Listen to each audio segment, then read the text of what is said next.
I was trained as a theoretical physicist. Physics was a great fascination for me all along. And when we were in school and college, we considered the great heroes of physics, starting from Newton down to Einstein and so on, as our role models. I used to be fascinated by these great stalwarts of physics, how they discovered the secrets of nature with tremendous dedication, and at the same time they knew very little. Einstein's and Newton's famous quotes are there for us to see. Newton said, which is very famous, "I seemed to myself like a child playing on the seashore, picking up a pebble here and there, while the vast ocean of undiscovered truth lies before me." Einstein said, "My religion consists of a humble adoration of an illimitable intelligence which our dull faculties can comprehend only in their most primitive form."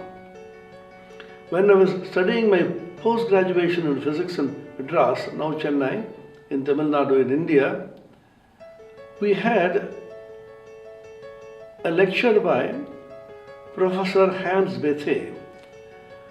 He was a Nobel laureate in physics, and he was the person who discovered the source of solar and stellar energy as nuclear fusion.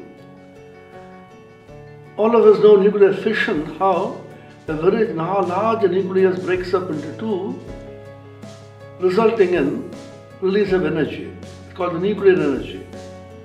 You have fission reactors. Similarly, we have fusion reactors. Fusion is a natural phenomenon occurring in the cosmos.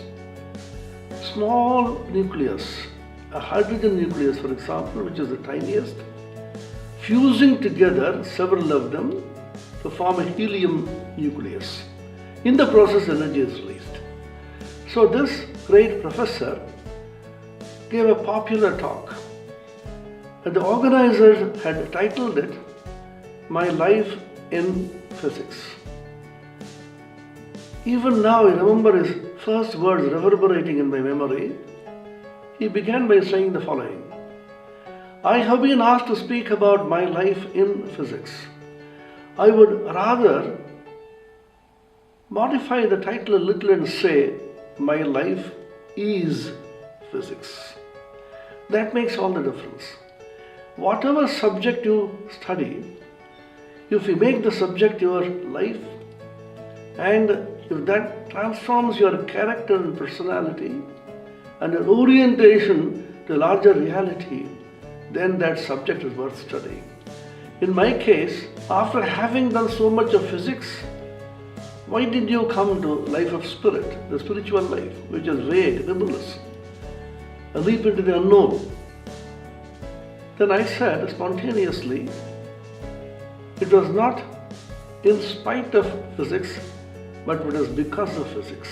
If you go deep into the physical reality, investigation into nature, then you will know quantum physics and relativity particularly, which revolutionized man's concept of space, time and matter, which brought in a new world view, Elton Schwang, will teach you that the world which you see is not what it actually is. Things are not what they seem.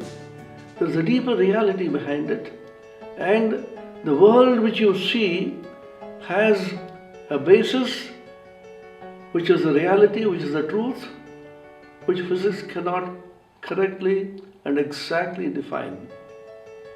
Heisenberg's uncertainty principle, de Broglie's idea of wave-particle dualism, Schrödinger's wave mechanics, Heisenberg's quantum mechanics, Albert Einstein's general theory and the special theories of relativity. These are some fascinating concepts which completely shook my being, and I realized that the world which you see is not the world which actually is out there. There is huge debate in quantum physics whether a thing, a macrocosmic object like the electron for example, actually exists when nobody is looking at it. Is it the power of observation which makes the electron appear as an electron? If the electron is not observed, what exactly is the entity which is called the electron? This has been proven at the microcosmic level of quantum physics, that electron needs to be observed in order the electron appears and manifests as you see as an electron. Is the same thing applicable to macrocosmic objects. That the moon exists when nobody is looking at it. When you don't look at the moon, can you say the moon is just out there? Very recently, a couple of months ago, a scientist from Bose Institute, Kolkata, Professor Deepankar Home, postulated an experiment to verify this. This is now creating revolutions in the world of physics.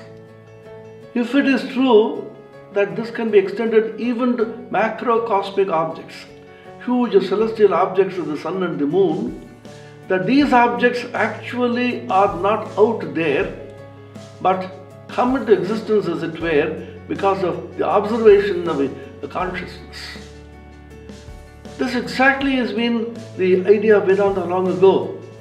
The idea of Maya, which Shankaracharya propounded, which is mostly misunderstood, is the idea that things which are out there are not concrete objects existing out and existing independent of the consciousness which is observing it, but is dependent on the conscious principle which is you and me for its own existence.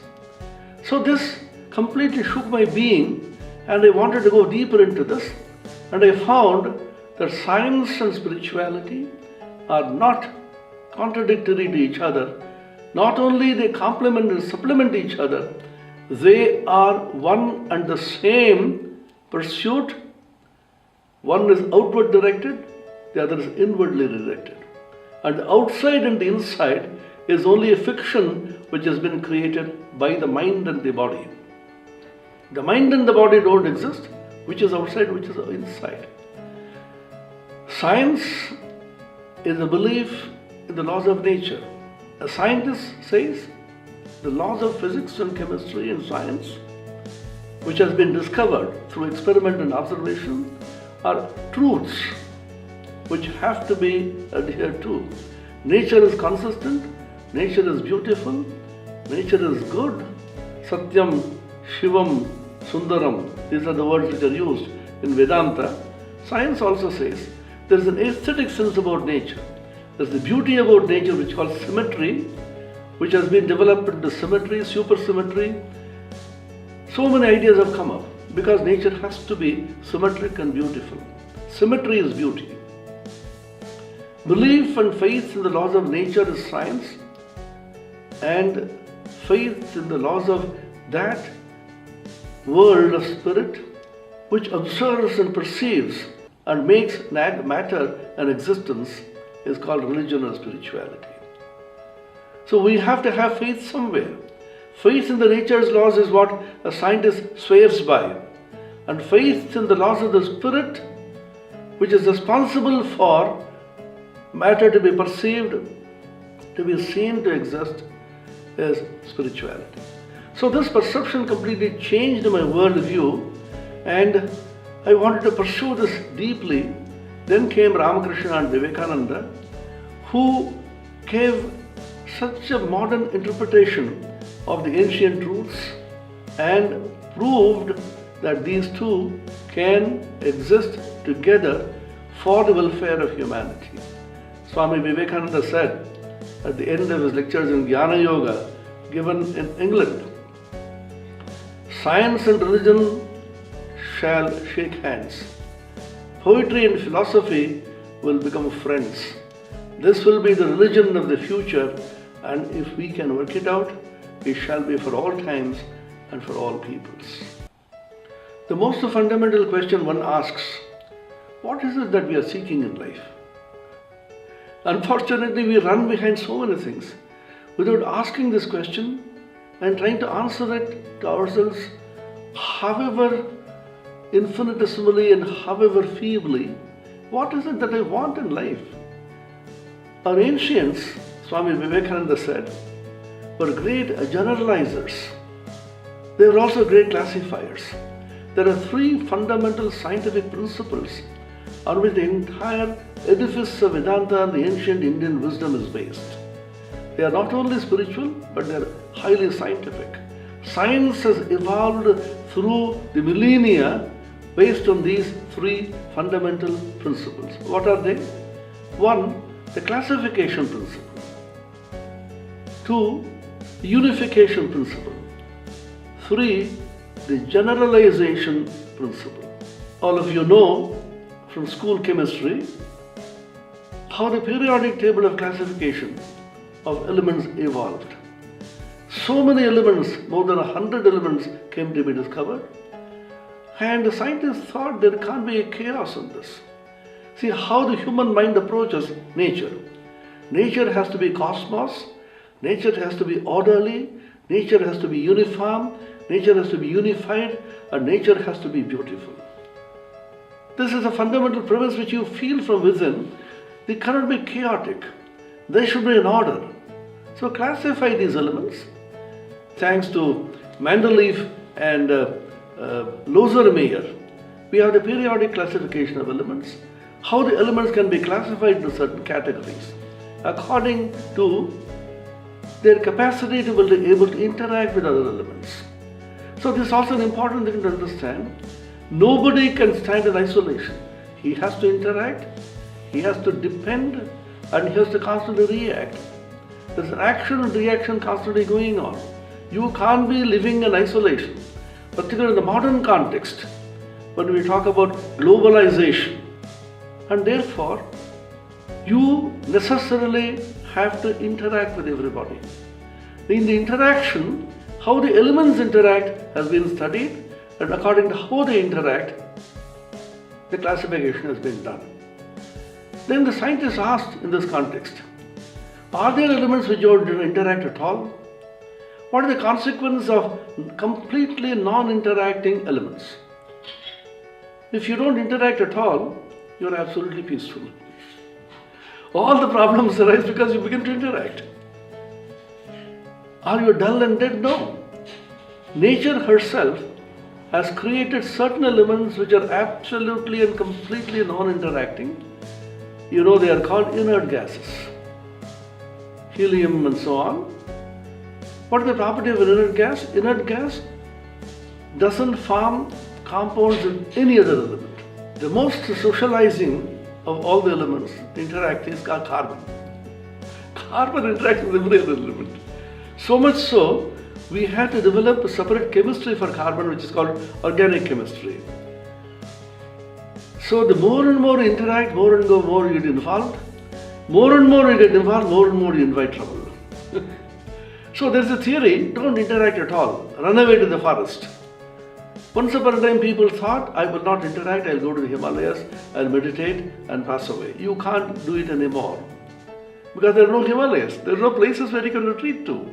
You may go away, but what about your mind? Your mind is constantly interacting with everything. You remember your friends and then constantly keep in touch with them.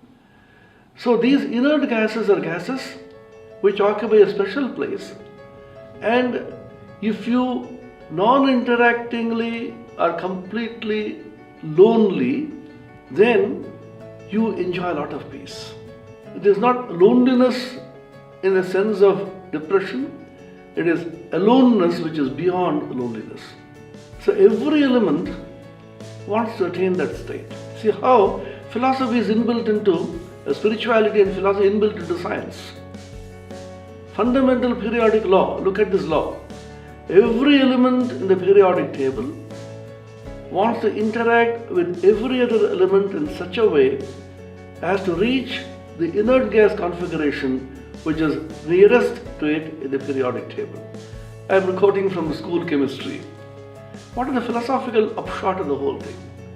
So the philosophical upshot is, I as a human being necessarily have to interact with everybody, and I'll interact in such a way as to attain a state in which there is absolute calmness, peace, and non-interactingly interacting mode. The Gita talks about it. Karmanya karma yapashet akarmana cha karmayaha sabuddhiman manusheshu sayukta krishna karma krit. A person who can see action in non-action and non-action in action, he is a person who really sees, and he is a doer of complete and total action. As long as you interact, you have to get into a state in which you get involved. Can you interact in such a way there is no involvement, at the same time interaction is very harmonious and smooth and happy? This is what Gita calls the total action. I just give you an example how every one of the scientific laws which have come to be discovered have a deep philosophical and spiritual bearing, because everything is based on fundamental outlook of human life. Now, this principle of classification is so important because you can't be dealing with 100,000 objects. You classify them suitably. If you go to a supermarket, for example, things are not chaotically placed. What do you want to buy, sir? You want to buy electronic goods, go to the 4th floor. Want to purchase some sweets, go to the 2nd floor. The whole thing is classified. Classification of books, classification of material. The entire management science is based on the idea how we can classify things in your mind. Chaotically, emails are coming there. You put them in folders, classify them, archive them suitably so that you can retrieve. The human mind has to develop the idea of classification. Our ancients were masters in such classification. An example I'll give you. Everybody is sorrowful. Everybody has some source of sorrow. How many kinds of sorrow exist in the world? Can anybody tell me? Then you will say, 100,000 sources of sorrow. Our ancients said, no, wait, can they be classified? They did. One kind of sorrow which arises from the mind and the body, they called Atmapriyananda. Another kind of sorrow which arises from beings, living beings, human beings, mosquitoes, cockroaches, lions, tigers.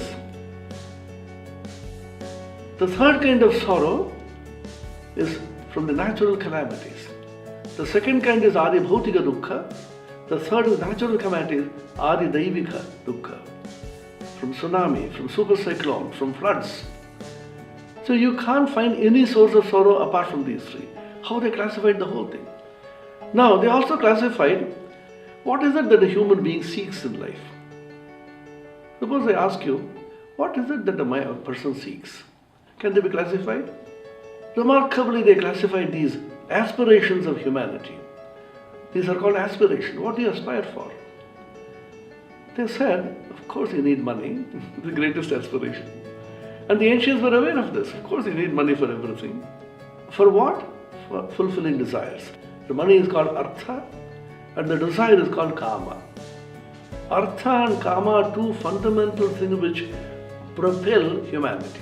In the present world, the corporate world, these are the only two things which are pulling everybody. But are they enough?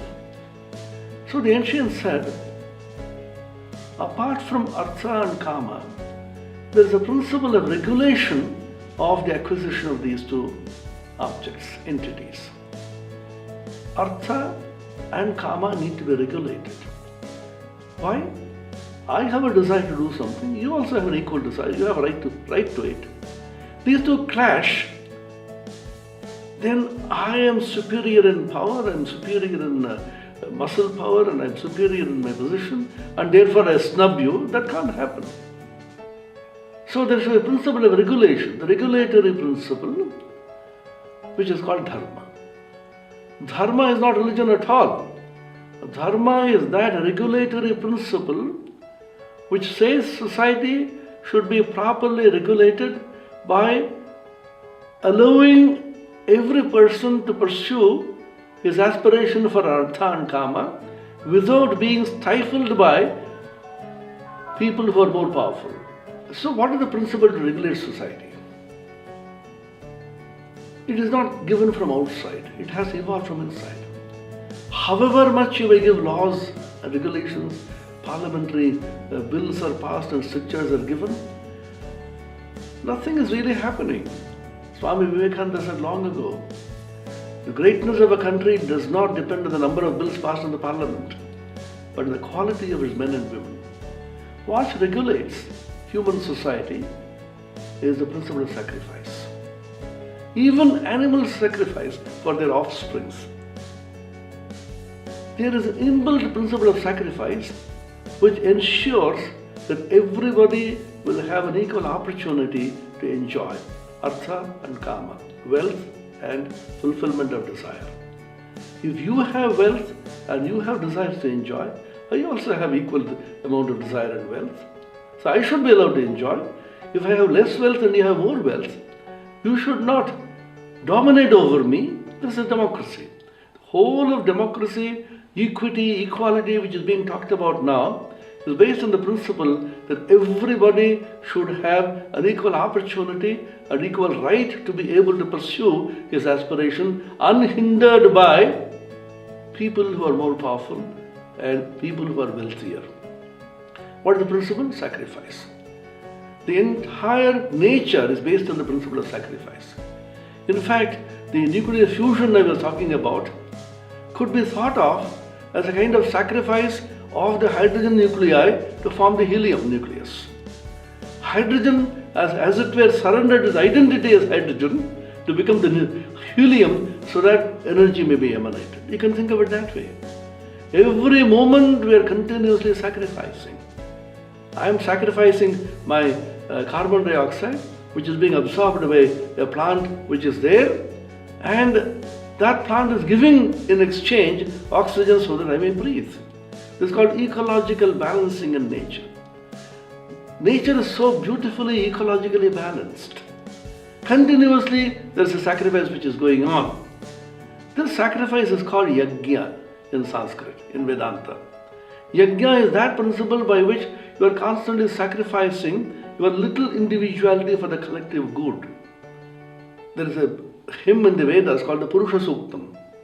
It says even the infinite Lord, Purusha, sacrificed himself so that the humanity can be happy. Christianity, there is an idea that Christ sacrificed himself on the cross so that humanity may be rescued and saved. Every point, the mother sacrifices for the child. Continuously, everybody is sacrificing for the other. So how the individual sacrifices his individual aspirations for the sake of collective good. It is not said you should give up your individual aspiration. Have it. But regulate it in such a way that the collective good is attained. Everybody gets an equal opportunity to be able to pursue his or her own aspiration. So this is called the principle of dharma, which is based on the idea of sacrifice. So in the Vedanta, in the Sanatana Dharma, which is called Hinduism, every person is enjoined to do 5 kinds of yajna every day. Pancha Maha Yajna, as they are called. I am talking to you because I have some knowledge which I am trying to communicate. Where did knowledge come from? Did I create it? I got it through books, through teachers, through heredity, because for thousands of years knowledge has been cultivated and transmitted. This creation, cultivation and transmission, dissemination of knowledge, this entire process is called education. The whole process of education, knowledge is continuously being transmitted from generation to generation. Now I got this knowledge from somewhere. Now the greatest knowledge provider is Mr. Google. So how did Google get it? Hundreds of thousands of people have poured the knowledge into Google, and therefore Google is able to give you. It's only a search engine. It simply goes and catches that knowledge and brings it to you. It's a kind of quick retrieval of knowledge. But knowledge has to exist. The storehouse of knowledge has to exist. So the storehouse of knowledge from which I am continuously drawing as an individual, I have to be grateful to that storehouse. That storehouse has been filled by the efforts of hundreds of thousands of people who went before me for thousands of years. And therefore, whenever I begin my exercise of dissemination and cultivation of knowledge, I sit down, close my eyes, raise my heart in prayer and say, oh, the hundreds of thousands of people who have put this knowledge into this, from which I draw a little thanks to all of you. Can't you say this? This is called prayer. This is called acknowledging your debt to people who have made it possible to acquire knowledge. In the modern days, it's called acknowledgements. If you don't do this, then you are accused of the modern word plagiarism. So, in order not to be accused of plagiarism, you have to acknowledge. It's called yajna. So you pour an offering there called Rishi Yajna. Rishi means people who have cultivated and given me knowledge. And my parents has given me this body and the mind and the various tendencies which I have inherited through genes. It's all now scientifically, biologically proved. The genes in me, which have, through heredity which I have acquired, they contain all the information which has come down to me. The genetic code which we talk about. In the ancient days they called it Brahmalipi. Now they call it the genetic code. It's a complicated code in which is stored there, and that code which unwinds, you get all that you need. The DNA which is being talked about now, a simple elementary book on biology will be able to tell you the secret. There is a book by Reader's Digest called The Human Body. Everybody should read it. For a layman, in a simple language they put it. The book says, I quote from that book, every DNA contains a memory which time cannot dim. Every DNA contains 100,000 coded messages. And if a person decodes the whole thing, and a typist sits down to type the whole thing out, it will occupy 1,000 volume encyclopedia. This entire hall will not be sufficient to declare the glory of half a dozen DNA cells. Sitting in this multiple cell system consisting of billions and trillions of DNA, calling I'm weak, I'm small, this man is my enemy, are we not ashamed? Even a book on biology will tell you this, what to speak of religion or spirituality. So this acknowledgement of the knowledge which you have acquired, the tendencies which you have acquired, the body which you have acquired, not only there, what about the environment? How am I sitting here and breathing? How are you sitting and breathing and listening to me? Because oxygen is available. Where does oxygen come from? It comes from the plants, the grass on which you trod every day, and the trees which you destroy every day, they give us oxygen. Now environmental activists say, by destroying this plantation, the trees environment, man is inviting death. So be grateful to the environment. The entire environment is cooperating with you so that you can live happily. Acknowledge it and give thanks to the environment. Hindus are accused of worshipping rivers and trees. They worship the rivers and trees in gratefulness. Because the tree gives me oxygen. Suppose somebody gives you oxygen cylinder when it's just dying, gasping for a breath. Would you not say, oh, I'm so thankful you saved my life? This is exactly what we are doing when we worship the tree. That tree is an oxygen cylinder which is continuously giving me oxygen without asking for anything in return. It takes away my carbon dioxide so that I can live and breathe. How? The nature is so beautifully, ecologically, finely balanced. Who put it here, we don't know. Whoever is the great intelligence. So be grateful to the environment. And be grateful to the beings around you. It's called Bhuta Yajna. So many beings, 100,000 beings which you see, which you do not see. Do not think they don't serve a purpose. Rats come and disturb us. Oh, it's a rat should be. What is this rat should? Rats are being eaten away by snakes. If snakes do not eat rats, rats will completely destroy our food. And if bigger snakes do not swallow smaller snakes, the snake population will increase. Whole thing is so finely balanced. In biology they call it prey and predator problem. So be grateful to the Bhuta Yajna, Nri Yajna, human beings also should be grateful. How many thousands of people are responsible for making me happy? I'll give a very, very simple example which I always tell my students. Students, when they come to eat, they throw food here and there. There's so much of chaos. I said, why do you throw food? When you sit, we insist the mantra should be chanted before food. Before beginning to eat, wait for a moment. Who made it possible that I have hot food in my plate? Somebody was harvesting in the field. Somebody was plowing. Somebody put the seed there in the field. Somebody plucked the harvest and the whole thing was packaged. Somebody brought it in a truck and somebody cooked since morning. And all these people were responsible for having me hot food. And when the truck driver was taking the food grains, the paddy, or the rice bags, he felt very tired and having a cup of tea. The person who served him tea also is responsible for making this possible. So when I get hot food in my plate, 100,000 invisible human beings are responsible for making this possible. Who I do not know, who I may not ever know. But can't you raise your heart in prayer and say, oh, the 100,000 invisible people who have made this possible for me to eat this hot food, thank you. Can't you say this? This is religion. This is meditation. This is prayer. It's a simple acknowledgement of people who have helped you. So these are some principles which have been completely built in the system.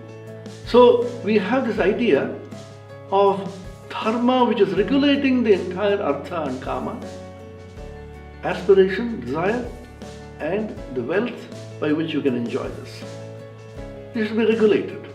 And dharma comes from the dhatu, verbal root in Sanskrit, which is called a dhri. Dhri means to hold. The modern word for this, you will be surprised to know, pleasantly, is sustain. Holding means to sustain. So dharma is the principle of sustainability. Now this has become a buzzword everywhere. We talk about sustainable agriculture, sustainable development. We have the United Nations Sustainable Development Goals. Millennium Development Goals were developed by UN in 2000, 2K. Later on, they came out with Sustainable Development Goals, SDG. That means there is a principle of sustainability which sustains society, sustains the universe, sustains the world. What is the principle of sustainability? Principle of sacrifice. Unless there is a principle of sacrifice, the whole world will go to pieces. If you do not sacrifice, nature will force you to sacrifice. You can't accumulate and hold at the cost of somebody else. So give gladly, give willingly. Sharing with others is a fundamental principle in nature which you can't escape. If you say, I will not share, I will accumulate, I will only receive, you just can't do this. Einstein therefore famously said, 100,000 times in a day, I remind myself that my inner and outer life is based upon the labors of other men, living and dead, and that I should give in the same measure as I have received and am still receiving. If I only receive and don't give, what happens? There's a blockage. I go on receiving, but I don't pass it on, then there's a block. And there's a stagnancy resulting in collapse and death. The water which is constantly flowing always will be the purest of waters. There's a flow has to be kept up.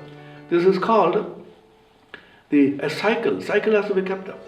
The idea that the cycle of nature has to be constantly kept up, and we are participating in a cosmic sacrifice.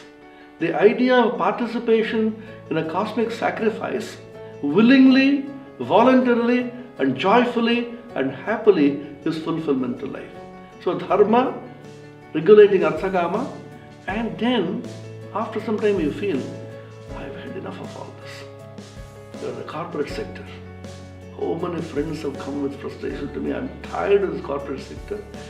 I work and work and work. I get huge amount of money. What for? I'm tired. I can't attend to my family. I have no time for my children. So I escape for some time holiday, again to come back to the same rigmarole. The modern tendency to escape to relax and be frustrated while working. This has to change. Your work itself is relaxation. If you don't feel that the work that you do in the corporate sector is not relaxation, and therefore having been stressed and strained and tensed by the corporate atmosphere, you want to escape for a few days, then what kind of work that you are doing? Therefore Karl Marx made a wonderful statement. He said, why is it that people are alienated? A shramik, a worker, is alienated from his work because he doesn't feel that he is actualizing himself through work. Self-actualization is a fundamental necessity of people in the corporate sector. But in the corporate sector, you actualize yourself. You find joy in what you are trying to do. Whatever be the work that you do. What are you actually doing in the corporate sector? You have a certain piece of knowledge, specialized knowledge others do not have. You may be a banker, you may be an IT specialist, or you may be a web designer.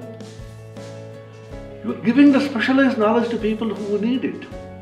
In that you are trying to fulfill it. So if you beautiful diagram, if you draw a picture or a painting, you feel so intensely happy because you feel that you are actualizing yourself. You feel satisfied.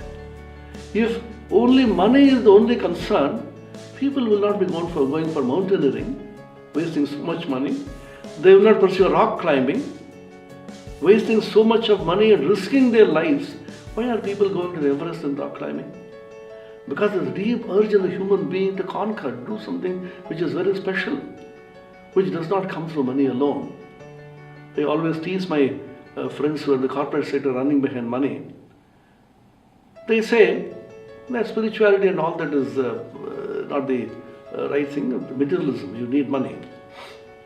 And I ask themselves, nobody can be a complete materialist. Theorem. Proof? If a person is a total, absolute, rank materialist, he should be intensely unhappy if a beautiful, cute, sweet child is born to him. I have a boy. Oh, how wonderful to distribute sweets. Why? You should be crying. This child is going to make me spend 30 lakh of rupees in the next 10 years. Education, food. You should be weeping.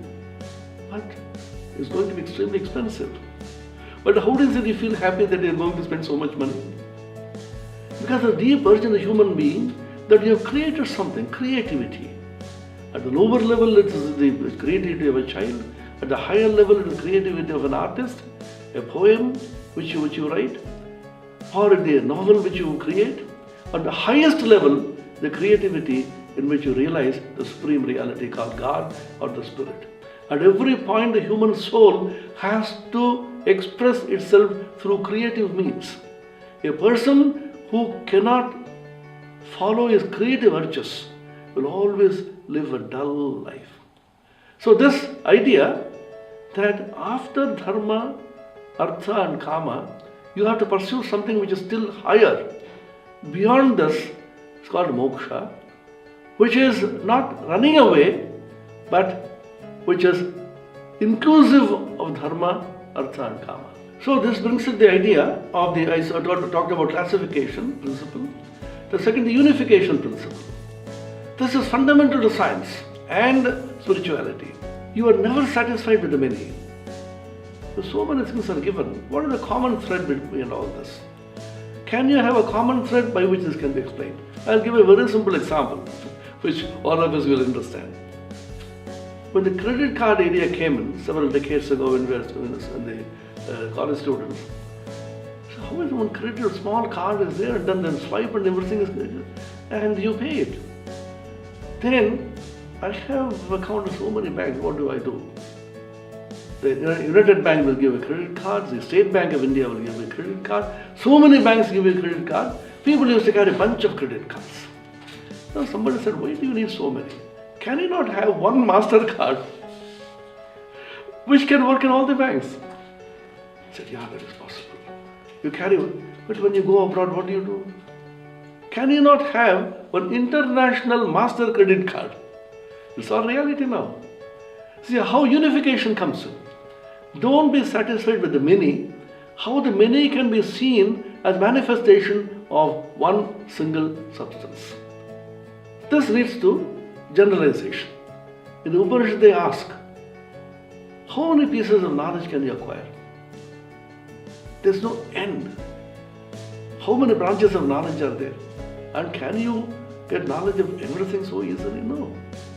In your whole lifetime, even if you pursue hard, you may have knowledge of just a fragment of the entire universe, not even a fragment. Even the greatest minds like Newton said that. So in India, you ask the question, now can you tell me, what is that master key which can open all the gates of knowledge? Now the idea of master key, the idea of master card is coming. Kasminna bhagavo vijñāte sarvamidam vijñātam bhavati, called ekatva vijñāna.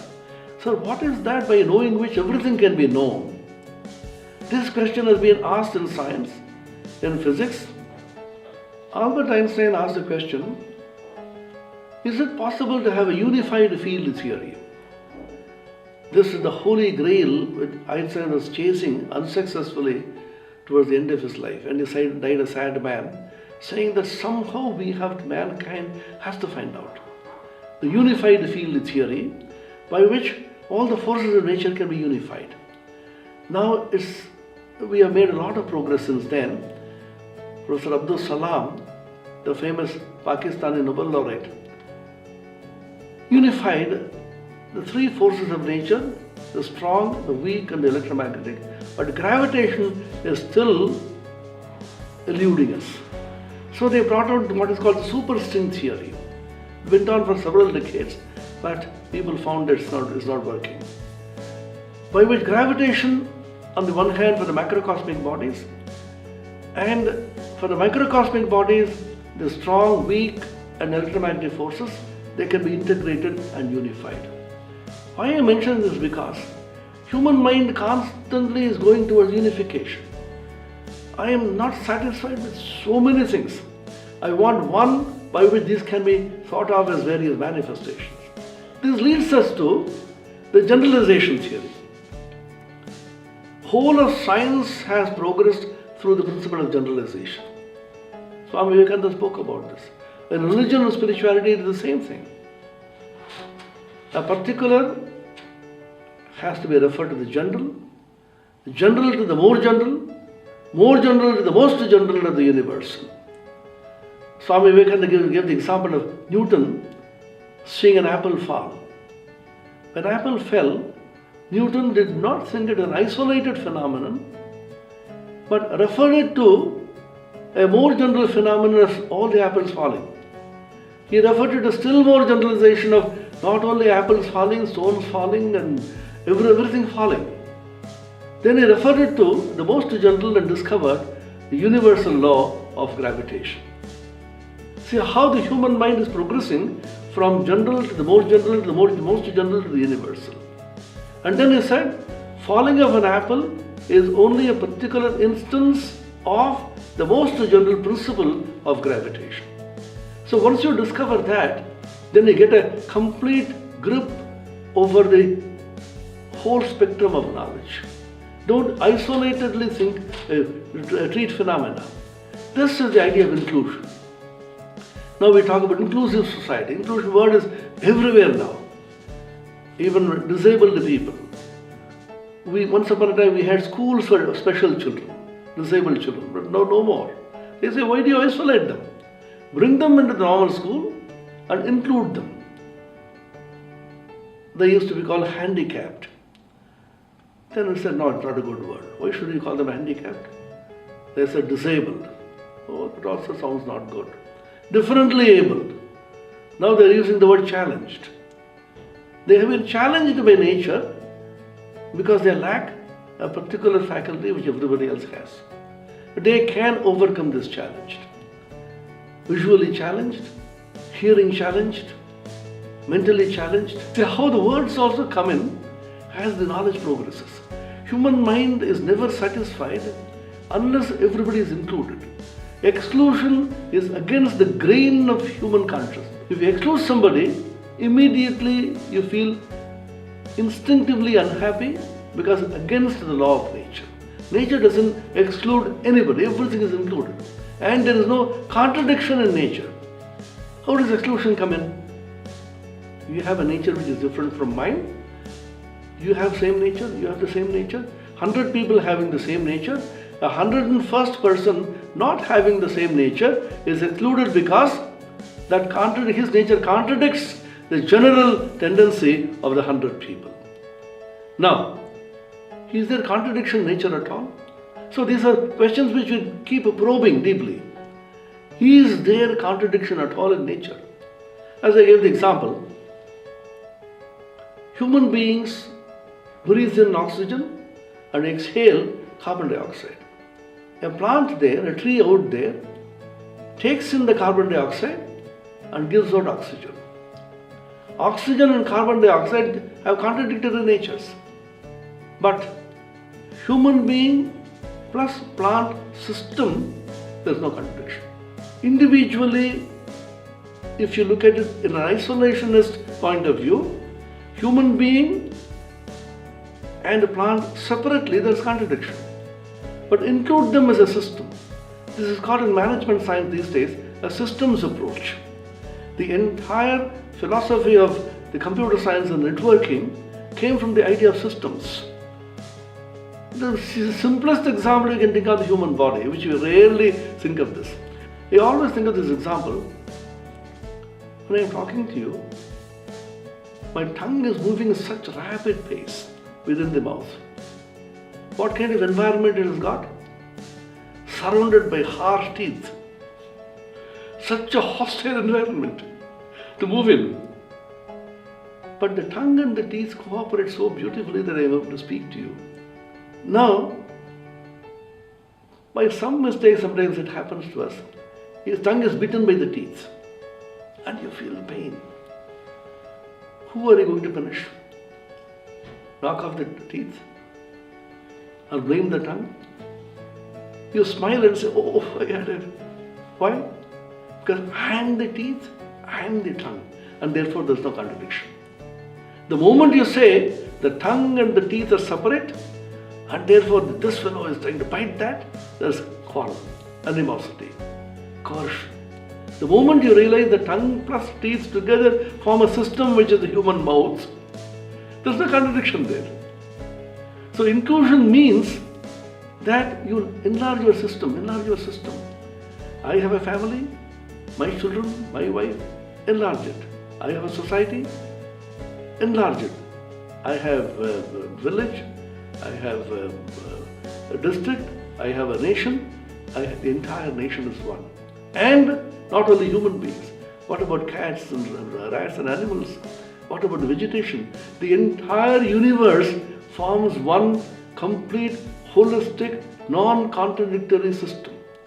Isolationist approach, fragmentary approach, which is an exclusive approach, gives you disharmony and sorrow. Any kind of disharmony and sorrow arises from a point of view which is isolationist, fragmentary. If you think of it as one whole, Bhagavad Gita calls it Krishna. Krishna means whole. Nowadays we talk about the holistic approach. The human body is the greatest example. The moment I eat, am I worried that how is going to be digested? So when you put it in the mouth, the tongue has a function, the teeth has some function, the gullet has a function. The moment it goes to the stomach, immediately the whole operation starts. It's a fantastic factory which is constantly going on. Think of the alimentary system, think of the nervous system, think of the reproductive system, think of the blood circulation. Name it, and you see this wonderful machine called the human body, how beautifully, harmoniously, happily, inclusively it is functioning. The human body does not reject any part of the system as unnecessary, as useless. Every little cell has its own use. How they are harmoniously functioning. So this example, you project this example. When you talk, Swami Vivekananda talked about this. You talk about international relations. There's a tension between China and India, tension Pakistan and this, and between Korea and USA, so many kinds of tensions. Now think of the holistic picture. Like in the human body, Vivekananda beautifully pointed out. The rise and fall of civilization over the history, if you study the thousands of years of history, then you will see every nation has a particular role to play in the economy of God. Military power is given to some nation. Intellectual power is given to some nation. Accumulation of wealth and distribution of wealth, business is given to UK, for example. They are very good business people. They conquered so many nations by that. Spirituality has been the mainstay of India. Swami Vivekananda said, our mission has been to conserve and to preserve and accumulate all the spiritual forces in the world, and they will inundate the earth when the time is propitious. So all the spiritual wisdom of the entire universe has been given to this.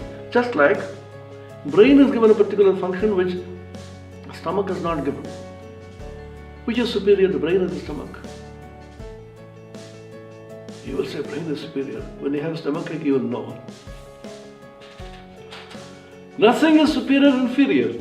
Every part of the human body fulfills its role harmoniously, happily, as an inclusive and interdependent organic whole. Unfortunately, we think inclusion, the idea of inclusivism, has to be brought in as a concept from outside. Knowledge is one. We call it indivisibility of knowledge, akhanda. This was the concept ages ago.